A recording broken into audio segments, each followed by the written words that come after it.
ദിവസം കൊണ്ട് 6 ലക്ഷം കോടി രൂപ വിപണിയിൽ നിന്ന് വെറുതെ അങ്ങ് പോയി. കഴിഞ്ഞ വെള്ളിയാഴ്ച ദലാൽ സ്ട്രീറ്റിൽ എന്താണ് സംഭവിച്ചതെന്ന് നമ്മൾ കണ്ടതാണ്. വലിയൊരു പതനം. BSE സെൻസസ് 1092.06 പോയിന്റും നിഫ്റ്റി 50 സൂചിക 359.40 പോയിന്റും ഒറ്റയടിക്ക് താഴേക്ക് പതിച്ചു. സെൻസസ് ഇപ്പോൾ 74,775.74 നിഫ്റ്റി 23,547.75 എത്തി നിൽക്കുന്നത്. ഇത് 2026 മെയ് 29 NSE BSE ക്ലോസിംഗ് കണക്കുകളാണ്. ഇങ്ങനെ ഒരു പതനം കണ്ടപ്പോൾ പലരും വിചാരിച്ചു ഇത് വെറും ഒരു താൽക്കാലിക പ്രോഫിറ്റ് ബുക്കിംഗ് മാത്രമാണെന്ന്. അങ്ങനെയല്ല, ഇതിനു പിന്നിൽ വലിയൊരു അടിയൊഴുക്കുണ്ട്. തിങ്കളാഴ്ച പുതിയ ട്രേഡിംഗ് ഓപ്ഷനിലേക്ക് മാർക്കറ്റ് കടക്കുമ്പോൾ ഒരു സാധാരണ ഹോം ലോൺ ബോറോവർക്കോ അല്ലെങ്കിൽ ചെറുകിട ബിസിനസ് നടത്തുന്നവർക്കോ ഈ ഇടിവ് എങ്ങനെയെങ്കിലും പണി കിട്ടാൻ കാരണമാകുമോ? സത്യം പറഞ്ഞാൽ നമ്മൾ ഈ അടിയൊഴുക്കുകൾ കൃത്യമായി മനസ്സിലാക്കേണ്ടതുണ്ട്. ഇവിടെയാണ് ട്വിസ്റ്റ്. മെയ് മാസത്തെ ഫ്യൂച്ചേഴ്സ് ആൻഡ് ഓപ്ഷൻ എക്സ്പയറിയും അതിന്റെ കൂടെ കൃത്യം ആ വെള്ളിയാഴ്ചത്തെ വ്യാപാരത്തിന്റെ അവസാന 30 മിനിറ്റിൽ നടന്ന വലിയൊരു MSCI ഇൻഡെക്സ് റീബാലൻസിംഗുമാണ് വിപണിയെ പെട്ടെന്ന് താഴേക്ക് വലിച്ചിട്ടത്. വിദേശ നിക്ഷേപകർ മാത്രം അന്ന് 21,105.86 കോടിയുടെ ഓഹരികളാണ് വിറ്റൊഴിഞ്ഞത്. നമ്മുടെ ആഭ്യന്തര നിക്ഷേപകർ 16,764.14 കോടിയുടെ അറ്റവാങ്ങൽ നടത്തി വിപണിയെ താങ്ങി നിർത്താൻ പരമാവധി ശ്രമിച്ചു. പക്ഷേ ഒഴുക്ക് ശക്തമായിരുന്നു. ബാങ്ക് നിഫ്റ്റി മാത്രം 614.65 പോയിന്റുകൾ നഷ്ടപ്പെടുത്തി 54,239.20 ക്ലോസ് ചെയ്തത്. ബാങ്ക് നിഫ്റ്റിയുടെ വീക്കിലി റിലേറ്റീവ് സ്ട്രെങ്ത് ഇൻഡെക്സ് 43 താഴ്ന്നു നിൽക്കുകയാണ്. അതായത് വിൽപ്പനക്കാരുടെ കൈകളിലാണ് ഇപ്പോൾ കാര്യങ്ങളുള്ളത്. ഒരു കാര്യം ആലോചിച്ച് നോക്കൂ.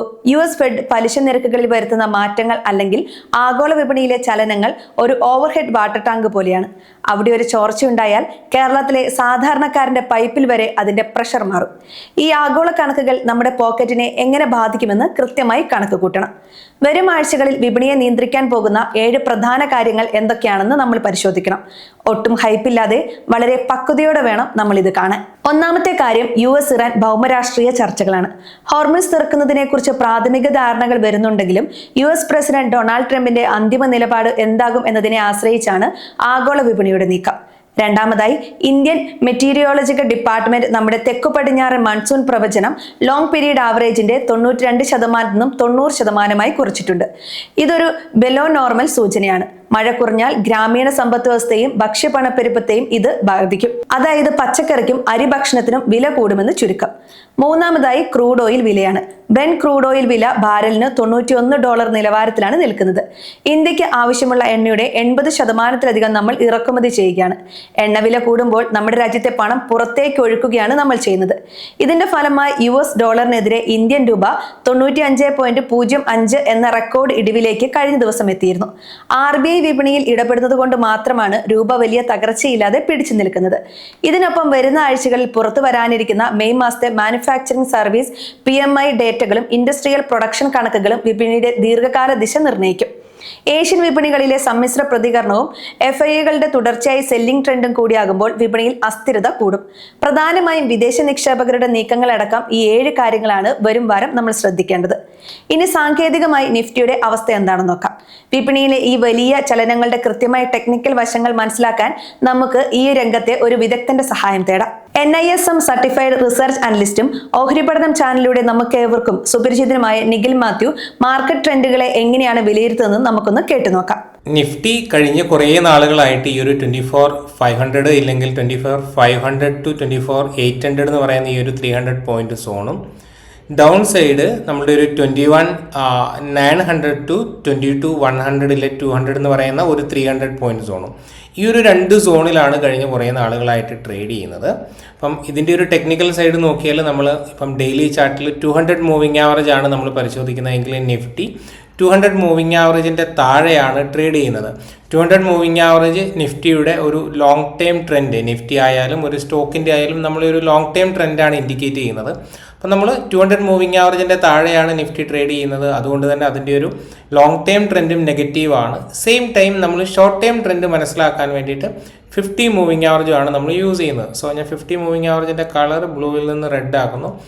സോ ഓക്കെ, ഇപ്പം നമുക്കെന്താണ് ഷോർട്ട് ടൈം ട്രെൻഡും ലോങ് ടൈം ട്രെൻഡും നിഫ്റ്റിയെ സംബന്ധിച്ചിടത്തോളം സൈഡ് വേസ് ടു ബെയറിഷ് ആണെന്ന് വേണമെങ്കിൽ പറയാം. അപ്പോൾ അതുകൊണ്ട് തന്നെ നമ്മളുടെ ട്രേഡുകളും നമ്മൾ പ്ലാൻ ചെയ്യേണ്ടത് അതിനനുസരിച്ചിട്ടാണ്. ഇനി നിഫ്റ്റിയുടെ വീക്ക്ലി ചാർട്ട് നമ്മൾ പരിശോധിക്കുകയാണെങ്കിൽ 200 മൂവിങ് ആവറേജ് ആണ് ഈ ഒരു 22,000 എന്ന് പറയുന്ന ലെവല്.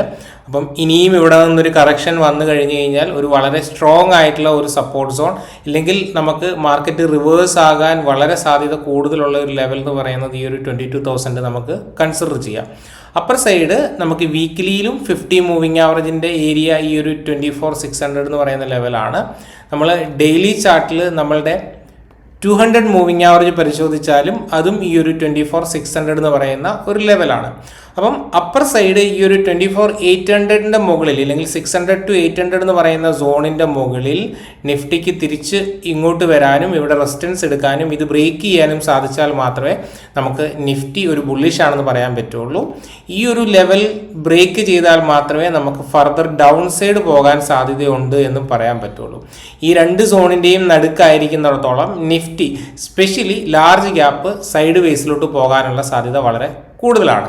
അതുകൊണ്ട് തന്നെ വരുന്ന ആഴ്ചകളിലും മാർക്കറ്റ് ഒന്ന് സൈഡ് വേസ് ടു ബിയറിഷ്, ഇല്ലെങ്കിൽ വളരെ ചെറിയ രീതിയിൽ സൈഡ് വേസ് ടു ബുള്ളിഷ് എന്നുള്ള ഒരു പ്രൈസ് ആക്ഷനാണ് ഞാൻ എക്സ്പെക്ട് ചെയ്യുന്നത്. ഒരു വൺ സൈഡ് റാലി ഒരു സൈഡിലോട്ടും പേഴ്സണലി എക്സ്പെക്ട് ചെയ്യുന്നില്ല. കാരണം നമുക്ക് ടെക്നിക്കൽ പാരാമീറ്റേഴ്സ് ഒക്കെ നിഫ്റ്റി ഒരു സൈഡ് വേസ് ടു ബിയറിഷ് എന്നാണ് കാണിക്കുന്നത്. എന്നാൽ നമ്മൾ അതിന് പകരം സ്മോൾ ക്യാപ്പിലോട്ടോ മിഡ് ക്യാപ്പിലോട്ടോ വന്നു കഴിഞ്ഞ് കഴിഞ്ഞാൽ വ്യത്യാസമുണ്ട്. നമ്മൾ സ്മോൾ ക്യാപ്പിൽ വന്ന് ചാർട്ടുകൾ പരിശോധിച്ചാൽ നിഫ്റ്റി അതിൻ്റെ 200 മൂവിങ് ആവറേജിൻ്റെയും 50 മൂവിങ് ആവറേജിൻ്റെയും മുകളിലാണ് സസ്റ്റെയിൻ ചെയ്യുന്നത് ഡെയിലി ചാർട്ടിൽ. ഇനി അതേപോലെ തന്നെ അപ്പം ഈ ഡെയിലി ചാർട്ടിൽ ഇത് രണ്ടിൻ്റെ മുകളിൽ സസ്റ്റെയിൻ ചെയ്യുന്നത് കൊണ്ട് തന്നെ മാർക്കറ്റ് ഒരു ബുള്ളിഷ് സിഗ്നലാണ് കാണിക്കുന്നത് സ്മോൾ ക്യാപ്പിൽ. വീക്ക്ലി ചാർട്ടിലോട്ട് വരുവാണെന്നുണ്ടെങ്കിലും വീക്ക്ലി ചാർട്ടിലും 50 മൂവിങ് ആവറേജിൻ്റെയും 200 മൂവിങ് ആവറേജിൻ്റെയും മുകളിലാണ് സ്മോൾ ക്യാപ്പ് ഉള്ളത്. അതുകൊണ്ട് തന്നെ അതിൻ്റെ ഡെയിലി ടൈം ഫ്രെയിമിലും വീക്ക്ലി ടൈം ഫ്രെയിമിലും അത് ഫുള്ളി ബുള്ളിഷ് ആണെന്ന് നമുക്ക് പറയാം. അതുകൊണ്ട് തന്നെ സ്മോൾ ക്യാപ്പിൽ വരുന്ന ആഴ്ചകളിൽ ഒരു ബുള്ളിഷ് മൊമെൻറ്റമാണ് ഞാൻ പേഴ്സണലി എക്സ്പെക്റ്റ് ചെയ്യുന്നത്. ഇനി മാർക്കറ്റ് താഴോട്ട് വരുവാണെങ്കിൽ, സ്മോൾ ക്യാപ്പിൽ ഒരു കറക്ഷൻ വരുവാണ് എന്നുണ്ടെങ്കിൽ സപ്പോർട്ട് എടുക്കാൻ സാധ്യത വളരെ കൂടുതൽ ഉള്ള ഒരു ലെവലാണ് ഈ നമ്മളുടെ 50 മൂവിങ് ആവറേജും 200 മൂവിങ് ആവറേജും ഉള്ള ഈ ഒരു സോൺ. അതായത് 17,500 എന്ന് പറയുന്ന സോൺ. അതിൽ നിന്നൊരു 100 പോയിന്റ് മുകളിലും 100 പോയിന്റ് താഴെയും നമുക്ക് കൺസിഡർ ചെയ്യാം. അപ്പോൾ ഡൗൺ സൈഡ് വളരെ സ്ട്രോങ് സപ്പോർട്ട് സോൺ ഇതാണ്. അപ്പ് സൈഡിലോട്ട് മാർക്കറ്റിൽ ഈ ഒരു പഴയ റെസിസ്റ്റൻസ് സോൺ 19,000 ഒക്കെയാണ് ഒരു റെസിസ്റ്റൻസ് ആയിട്ട് വരുന്നത്. വരുന്ന ആഴ്ചകളിൽ മാർക്കറ്റിൽ കാര്യമായിട്ടുള്ള നെഗറ്റീവ് ന്യൂസസ് ഒന്നും ഇല്ല എന്നുണ്ടെങ്കിൽ അപ്പ് സൈഡ് പോകാൻ തന്നെയാണ് സ്മോൾ ക്യാപ്പിലും സാധ്യത. ഇനി നമ്മൾ മിഡ് ക്യാപ്പിലോട്ട് വരുവാണെന്നുണ്ടെങ്കിൽ മിഡ് ക്യാപ്പ് വളരെ സ്ട്രോങ് ആണ്. നമ്മളുടെ ഇന്ത്യൻ മാർക്കറ്റ് വളരെ സൈഡ് വേസ് പ്രൈസ് ആക്ഷനിലോട്ട് പോകുമ്പോഴും മിഡ് ക്യാപ്പ് കഴിഞ്ഞ ആഴ്ച ഓൾ ടൈം ഹൈ ക്രിയേറ്റ് ചെയ്തു. മൺഡേ നോക്കുവാണെന്നുണ്ടെങ്കിലും ഒരു ഹൈ ക്രിയേറ്റ് ചെയ്തു. എഗെയിൻ ട്യൂസ്ഡേയും ഓൾ ടൈം ഹൈ ക്രിയേറ്റ് ചെയ്തു. വെനസ്ഡേയും ഓൾ ടൈം ഹൈ ക്രിയേറ്റ് ചെയ്തു. നമുക്കെന്താണ് ഫ്രൈഡേയും ഓൾ ടൈം ഹൈ ക്രിയേറ്റ് ചെയ്തു. തേഴ്സ്ഡേ നമുക്ക് മാർക്കറ്റിൽ ലീവായിരുന്നു. ഫ്രൈഡേയും ഓൾ ടൈം ഹൈ ക്രിയേറ്റ് ചെയ്തു. പക്ഷേ ഉച്ചയ്ക്ക് 2:30 ശേഷം നമ്മളുടെ MSCIയുടെ റീബാലൻസിങ് വന്നതുകൊണ്ടാണ് നമുക്ക് ഓവറോൾ എല്ലാ ഇൻഡെക്സിലും സെക്ടറിലും എല്ലാം സ്റ്റോക്കുകളിലെല്ലാം തന്നെ വളരെ വലിയ രീതിയിലുള്ള ഒരു കറക്ഷൻ കണ്ടത്. അതുകൊണ്ട് തന്നെ വരുന്ന ദിവസങ്ങളിൽ ഈ ഒരു മിഡ് ക്യാപ്പും തിരിച്ച് റിക്കവർ ആകാനും പുതിയ ഹൈ ക്രിയേറ്റ് ചെയ്യാനുമുള്ള സാധ്യത കൂടുതലാണ്. ഇനി താഴോട്ട് വരുവാണ് എന്നുണ്ടെങ്കിൽ നെക്സ്റ്റ് മേജർ സപ്പോർട്ട് സോൺ എന്ന് പറയുന്ന 50 മൂവിങ് ആവറേജ് ഉള്ള ഈ ഒരു ലെവലാണ്. 59,700 എന്ന് പറയുന്ന ലെവലാണ്. അത് കഴിഞ്ഞാൽ അതിൻ്റെ 200 മൂവിങ് ആവറേജ് ഉള്ള 58,500 എന്ന് പറയുന്ന ലെവൽ സ്ട്രോങ് സപ്പോർട്ടായിട്ട് ആക്ട് ചെയ്യും.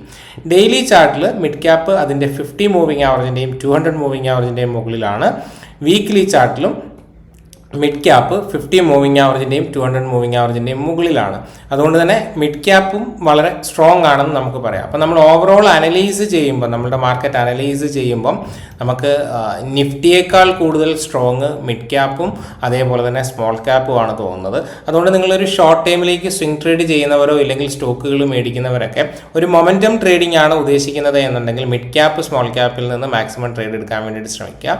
പകരം ലാർജ് ക്യാപ്പോ ഇല്ലെങ്കിൽ ബാങ്ക് നിഫ്റ്റിയിൽ നിന്നൊക്കെ ഇല്ലെങ്കിൽ ബാങ്കിങ് സ്റ്റോക്കുകളൊക്കെ പരമാവധി മാറി നിൽക്കുന്നതാണ് നല്ലത്. ഇപ്പോൾ നിഖിൽ മാത്യു ചൂണ്ടിക്കാണിച്ചതുപോലെ ലാർജ് ഗ്യാപ്പുകൾ തൽക്കാലം വാച്ച് ലിസ്റ്റിൽ മാത്രം സൂക്ഷിക്കുന്നതാകും നല്ലത്. വിപണിയിലെ ഈ സാഹചര്യത്തിൽ പ്രമുഖ ബ്രോക്കറേജുകൾ വരും ദിവസങ്ങളിൽ നൽകുന്ന ചില നിരീക്ഷണങ്ങൾ കൂടി നമ്മൾ പഠിക്കേണ്ടതുണ്ട്. ജിയോജിത് ഫിനാൻഷ്യൽ സർവീസസിന്റെ ചീഫ് മാർക്കറ്റ് സ്ട്രാറ്റജിസ്റ്റ് റിപ്പോർട്ട് പ്രകാരം പവർ ഗ്രിഡ് കോർപ്പറേഷൻ ഡെയിലി ചാർട്ടിൽ head and shoulder pattern break out കാണിക്കുന്നുണ്ട്.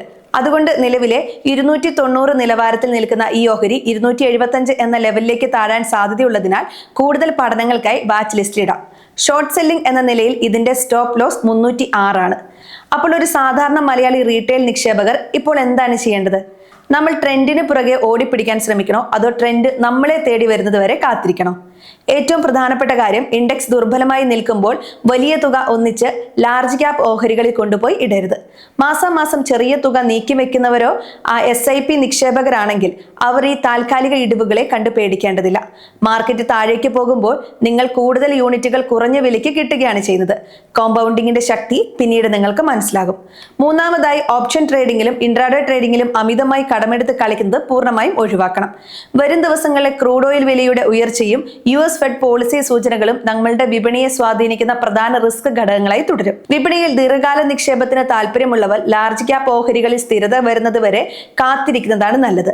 അതേസമയം ഷോർട്ട് ടൈമിലേക്ക് സ്വിംഗ് ട്രേഡിംഗ് നോക്കുന്നവർ മിഡ് ക്യാപ്, സ്മോൾ ക്യാപ് വിഭാഗങ്ങളിലെ അവസരങ്ങൾ നിരീക്ഷിക്കുന്നത് നന്നായിരിക്കും. വരും ദിവസങ്ങളിലെ വിദേശ നിക്ഷേപകരുടെ നീക്കങ്ങളും രൂപയുടെ മൂല്യവും വിപണിക്ക് നിർണായകമാകും. ചുരുക്കത്തിൽ പറഞ്ഞാൽ, വലിയ ആഗോള പ്രതിസന്ധികളും നമ്മുടെ നാട്ടിലെ മൺസൂൺ പ്രവചനങ്ങളും കാരണം വിപണി ഈ ഒരാഴ്ച കൺസോൾട്ടേഷൻ ഘട്ടത്തിലൂടെ കടന്നു പോകാനാണ് സാധ്യത. അതുകൊണ്ട് കൃത്യമായ കണക്കുകൾ നോക്കി മാത്രം കാര്യങ്ങൾ വിലയിരുത്തുക. ഈ വിവരങ്ങൾ നിങ്ങളുടെ സുഹൃത്തുക്കൾക്ക് ഉപകാരപ്പെടുമെന്ന് തോന്നിയാൽ ഇതൊന്ന് ഷെയർ ചെയ്യുക. വിപണിയിലെ കൂടുതൽ കൃത്യമായ അപ്ഡേറ്റുകൾക്കായി ET മലയാളം ചാനൽ സബ്സ്ക്രൈബ് ചെയ്യാൻ മറക്കരുത്. ഇതൊരു നിക്ഷേപ ഉപദേശമല്ല. ഏതെങ്കിലും തരത്തിൽ നിക്ഷേപം നടത്തുന്നതിന് മുൻപ് ഒരു സാമ്പത്തിക വിദഗ്ധന്റെ സഹായം തേടേണ്ടതാണ്.